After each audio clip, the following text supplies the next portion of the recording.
Este es el curso Cómo actuar frente a desastres de Aprendamos, una oportunidad para superarnos.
Visto desde el espacio, nuestro planeta es azul.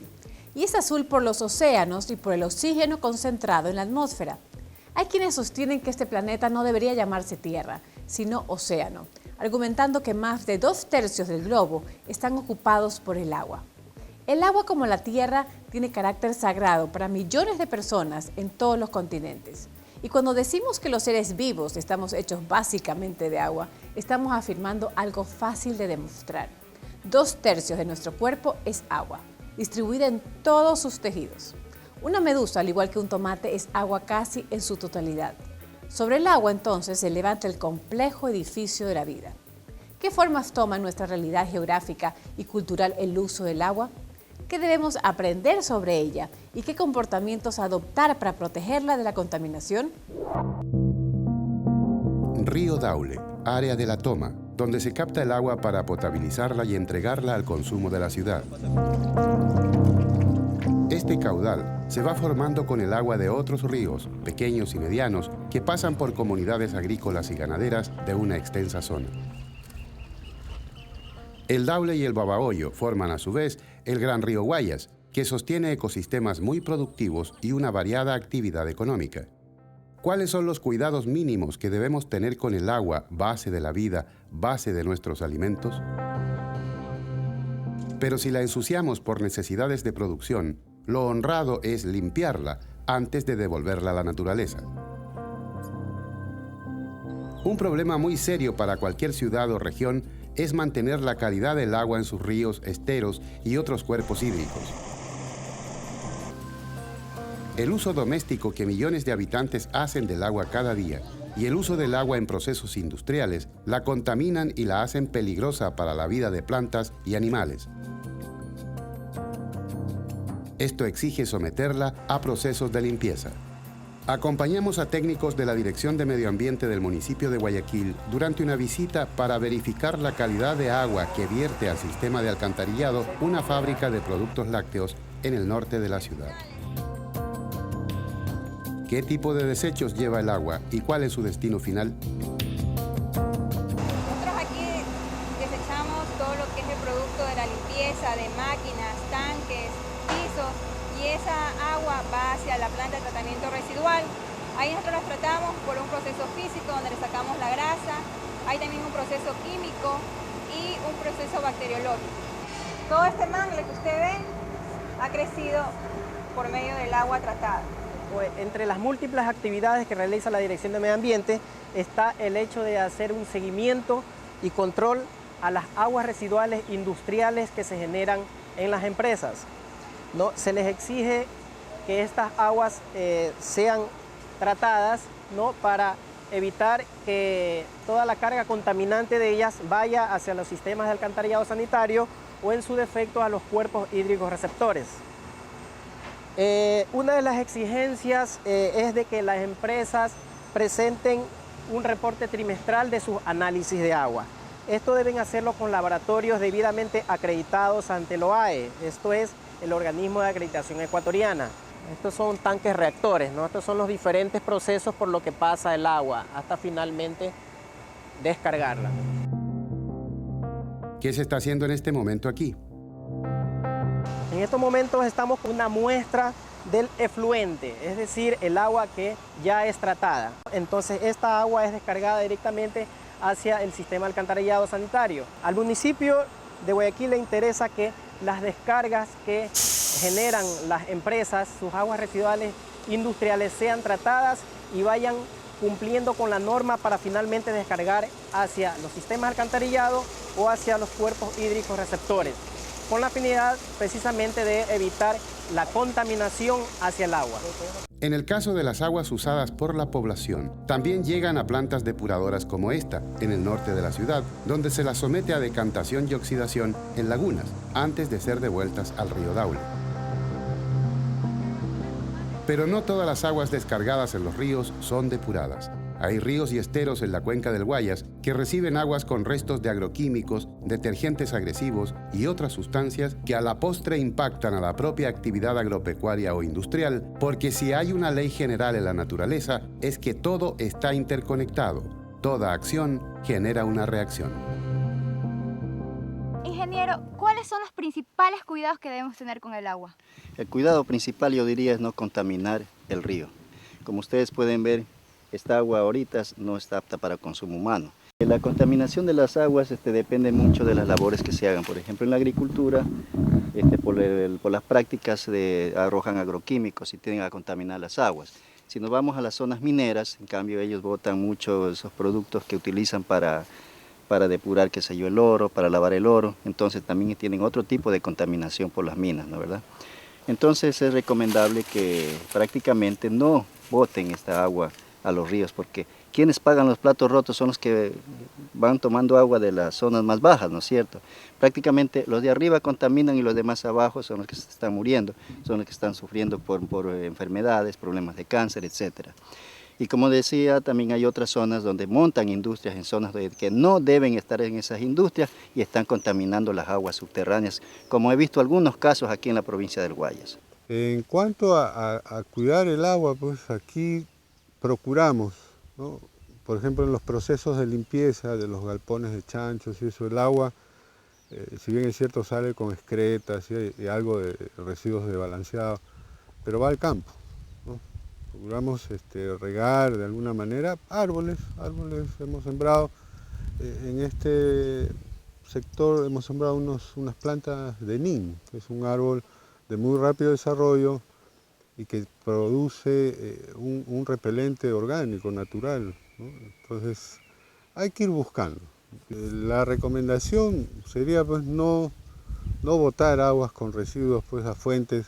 Como vemos acá al fondo, este es un embalse, no descartamos agua sucia a esa fuente de agua, ¿no?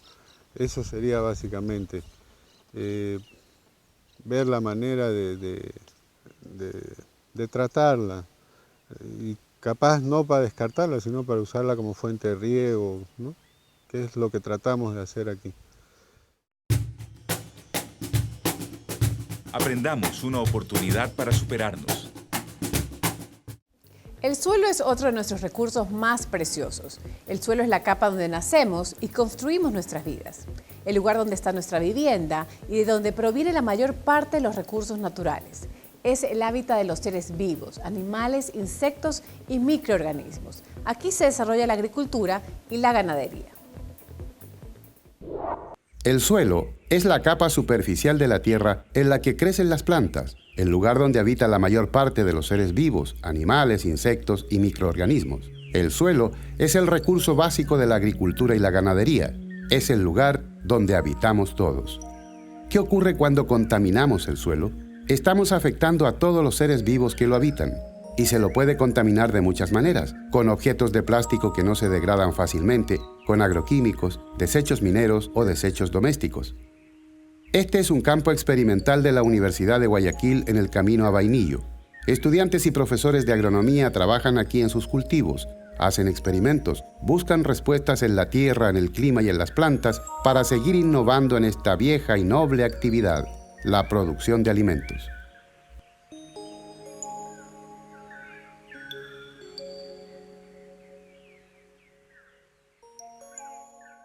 Ingeniera, se escucha comúnmente que los agroquímicos son considerados como veneno. ¿Esto es cierto?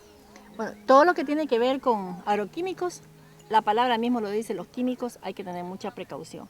Porque los productos químicos, si bien es cierto, ayudan a la agricultura, también hay algunos productos químicos que son de categorías rojas y amarillas que son altamente peligrosos. ¿Y por qué altamente peligrosos? Porque contaminan el ambiente, porque causan problemas en la salud de las personas que laboran en la actividad agrícola y de quienes consumimos los productos. ¿Y de qué depende su uso en la agricultura? Bueno, básicamente el uso en la agricultura, ustedes saben que eso viene desde cuando se hizo la Revolución Verde, producir más a costo de agroquímicos para poder competir con matar las plagas en este caso, ¿no? Si nosotros hablamos de plagas, estamos hablando de los insectos plagas, de los hongos, de las bacterias, de los virus, los nematos, los protozoarios, que se vienen a ser plagas. Así que plagas es todo lo que compite con los cultivos. Ahora, es importante tener presente que en este momento todo el mundo habla de la agricultura orgánica, es decir, producir limpio. Entonces, nosotros como Facultad de Ciencias Agrarias, como profesionales en la rama agrícola, siempre decimos a los estudiantes, bueno, debemos hacer un manejo integrado de la plaga. ¿Debemos usar agroquímicos? Seguro que sí, pero de las categorías menos peligrosas, como son las azules y las verdes. Y dígame algo, siempre me ha quedado una duda y creo que a muchas personas también. Cuando ponemos los agroquímicos en las plantas, ¿qué pasa? ¿El suelo lo absorbe? Algunos plaguicidas son persistentes en el ecosistema, se quedan allí y no solamente que quedan en el suelo, sino que también van a las aguas subterráneas y eso hay que tener mucho cuidado. Todo el mundo sabe lo que pasó con el DDT, ¿no? Entonces se han detectado residuos de plaguicidas y justamente del DDT incluso está en la leche materna. Mira, en el caso de que estábamos hablando del uso de plaguicidas, siempre es importante también en un sistema de cultivo hacer alternando diferentes cultivos de tal manera que ellos repelan los insectos plagas. Por ejemplo, esta hierbita, ustedes ven que está sana, está bonita, no tiene ninguna mancha, no tiene ningún insecto, porque su efecto es repelente, ¿no? Entonces las plantas por ejemplo, como el rábano, fíjense, está sanito, no tiene ningún insecto, no hay ningún problema. Aquí tenemos el ajonjolí, donde no hemos hecho aplicaciones de ningún insecticida. Ustedes ven que las plantas están bonitas. En el maíz, con umbrales, una sola aplicación para gusano cogolleros y el resto ya sale el cultivo, no hay ningún problema. Ahora, es interesante tener presente, y mira Fiorella, en el caso de los principios activos de las plantas tienen principios activos que repelen, ¿no? Que tienen efecto repelente contra los insectos plagas.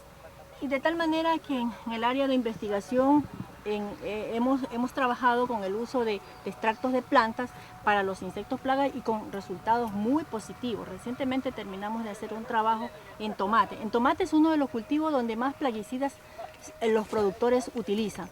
De tal manera que si uno visita un campo agrícola, lo primero que se va a encontrar es con un montículo de envases.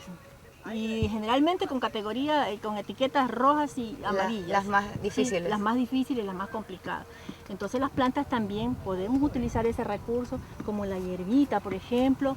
Hemos utilizado el neem, ¿no? Y eso no es cosa de ahora. Si ustedes revisan la literatura, en el caso del neem, eso está pues desde antes de Cristo, ¿no? Que lo han utilizado para controlar las plagas. Está la ruda de gallinazo, que por su olor fuerte, así la conocen los productores como ruda de gallinazo, por su olor fuerte, entonces repele, ¿no? El marigol, o ¿cómo es? Rosa de muerto, que también llaman los productores, ese también es un repelente, y no solamente para insectos, sino que también para nematos.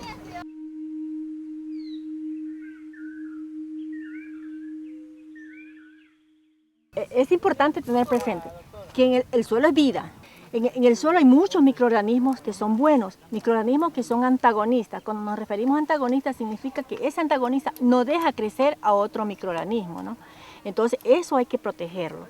En el suelo hay las lombrices, que ellas transforman esa materia orgánica en humus, en nutriente para las plantas, y por eso es que hay que proteger el suelo. Por otro lado, también hay que cuidar nuestros suelos de la erosión. En suelos con pendiente siempre es importante hacerlo en el sentido contrario a la pendiente, haciendo curvas de nivel, de tal manera que cuando llueve el agua no arrastre toda esa capa arable, toda esa materia orgánica que está en el suelo y se vaya como sedimento, ¿no? Entonces eso es muy importante.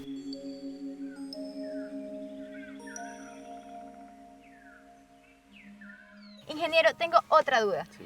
¿Hay señales en las plantas para identificar el cambio climático? Así hay muchas señales. Imagínense, comenzando viendo la estructura de las plantas, podemos observar que en antes, por ejemplo, las puntas de las hojas no se quemaban. Estamos hablando de cultivos de cacao, inclusive a veces hasta de ciclo corto. Las plantas se tienden a veces a irse más en vicio, ¿no, verdad? O sea, producen más hoja y menos grano.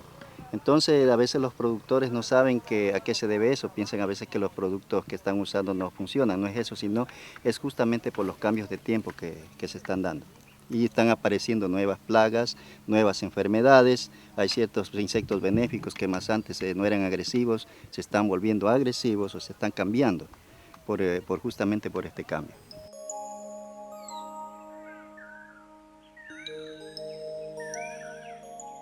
Ingeniero, díganos de manera sencilla a qué se llama agroforestería. Perfecto. A la relación que tenemos entre los cultivos y los forestales.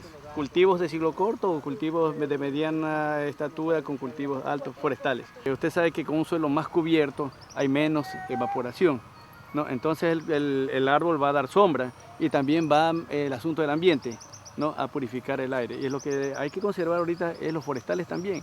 Hacer cercas vivas, por ejemplo, en este lote, hacer barreras de forestales para que ayuden también al ambiente y a mantener la humedad en los suelos. Aprendamos, una oportunidad para superarnos. El aire es otro componente insustituible de la vida. Sabemos desde siempre que sin aire los seres vivos perecemos. En las últimas décadas hay cada vez mayor preocupación en círculos científicos por la pérdida de calidad del aire, por la contaminación y sobrecalentamiento de la atmósfera, que está modificando el clima en todo el planeta. Y naturalmente en nuestro país también. ¿Cuál es la relación que existe entre el verde y el azul? La pregunta suena un poco desconcertante y sin embargo tiene una base muy concreta. El verde de las plantas, es decir, la clorofila que permite a las plantas crear materia viva con agua, aire, sol y minerales, en un proceso llamado fotosíntesis, produce también oxígeno y son las concentraciones de oxígeno las que dan al cielo su color azul. Los árboles, los bosques, no importa la zona donde crezcan, producen oxígeno y absorben gas carbónico, el famoso CO2 de la atmósfera. Cuando desaparecen los bosques, se interrumpe este proceso vital y los impactos en nuestra vida diaria son muy serios. Acerquemos este tema a la realidad de nuestro país. Veamos esta explicación.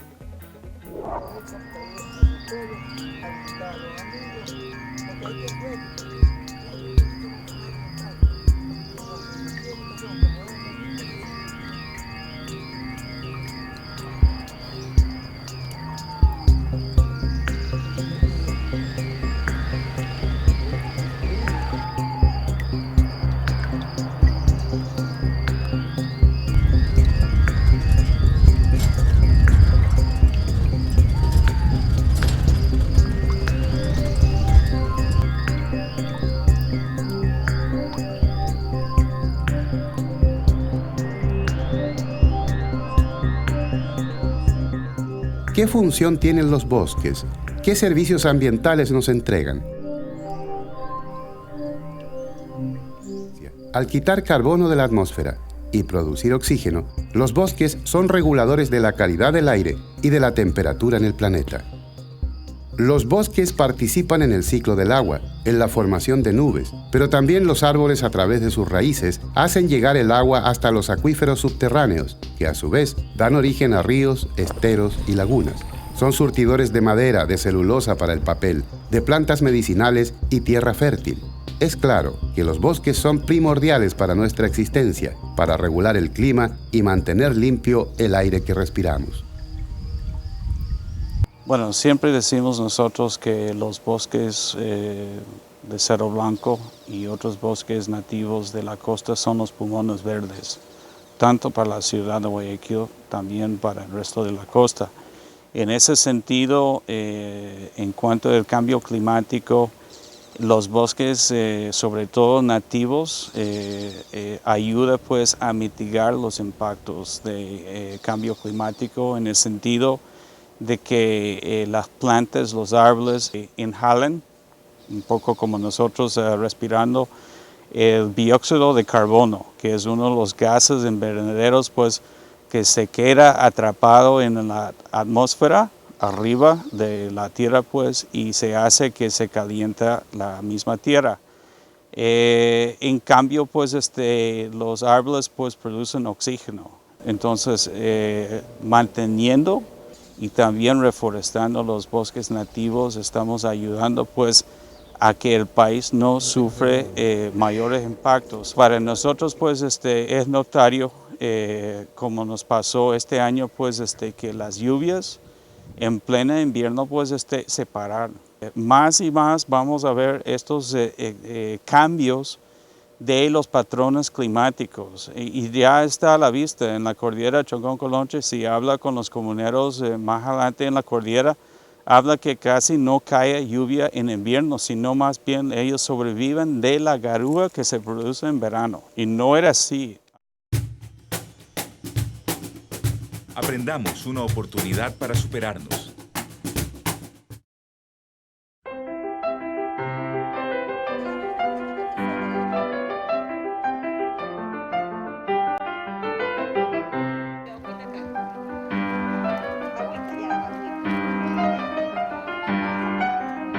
Los árboles son vida, son salud, son fuentes de energía y de comida también.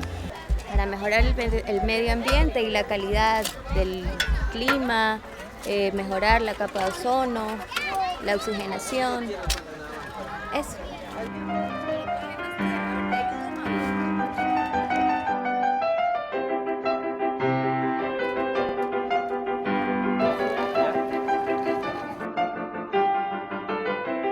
Siembra tu árbol y crece con él. Y sobre este mismo tema, ahí vemos a Alberto en medio del pantano. ¿Qué has descubierto, explorador?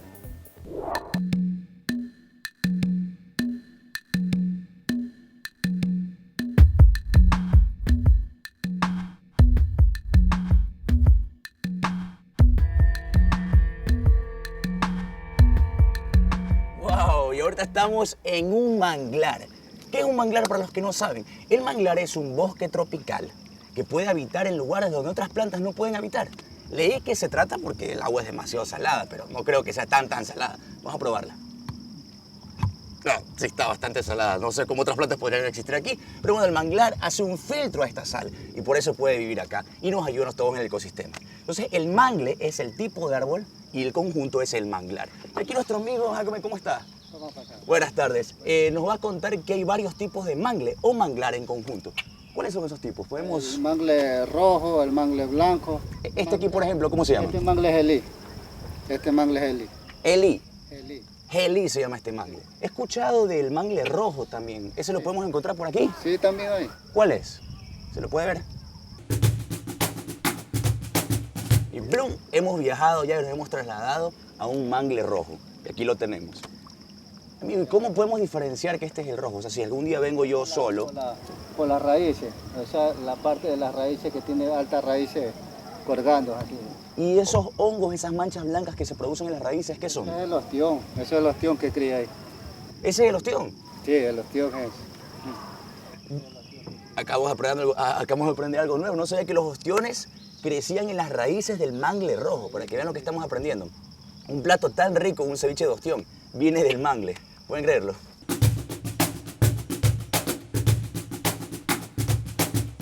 Bueno, amigo, entonces ya hemos podido identificar ciertos tipos de mangle.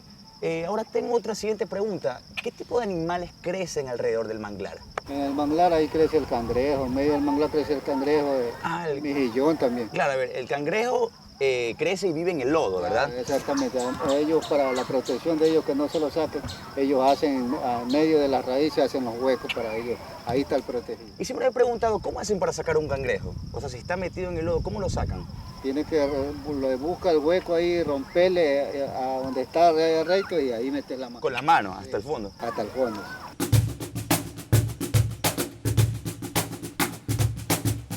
¿Qué es un manglar? El manglar es un bosque de mangles, estos árboles tropicales que crecen en los estuarios en lugares inundados por mareas. Se dice que en el Ecuador tenemos unas 5 especies de mangles que van colonizando áreas pantanosas de aguas salobres. Pero no solo viven mangles en el manglar.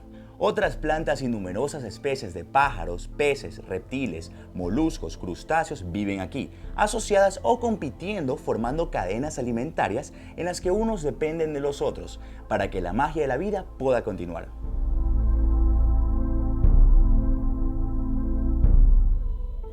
Un nido de termitas. Las termitas ayudan a degradar la materia orgánica en compuestos más simples y ellas mismas sirven de alimento a algunas aves. Otra función muy importante de estas raíces es la siguiente. El agua choca contra ellas. Al hacerlo pierde fuerza y los sedimentos que trae se van asentando y distribuyendo en el manglar. Así, el agua se limpia y se enriquece. Pero también en las puntas de estas raíces, sometidas a las mareas, tienen su hábitat los ostiones. Con las hojas del manglar se alimentan los cangrejos. En el lodo crecen las conchas. En el agua llena de nutrientes hay peces, medusas, jaivas y otros animales acuáticos, propios del manglar.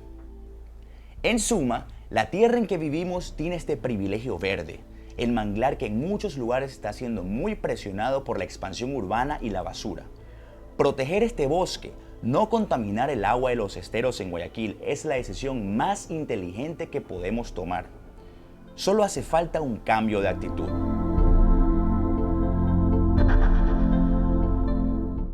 Están viendo el curso Cómo actuar frente a desastres de Aprendamos. Para aclarar sus dudas sobre los temas tratados en este curso, usted puede llamar al centro tutorial al teléfono que aparece en pantalla, asistir a tutorías presenciales, cuyas fechas y lugares puede consultar en el CAMI de su sector, o hacer preguntas por internet a la dirección electrónica que está en pantalla. Aprendamos, una oportunidad para superarnos. A la capa del planeta donde se desarrolla la vida se la llama biosfera, o sea, el lugar donde las especies cumplen su ciclo vital.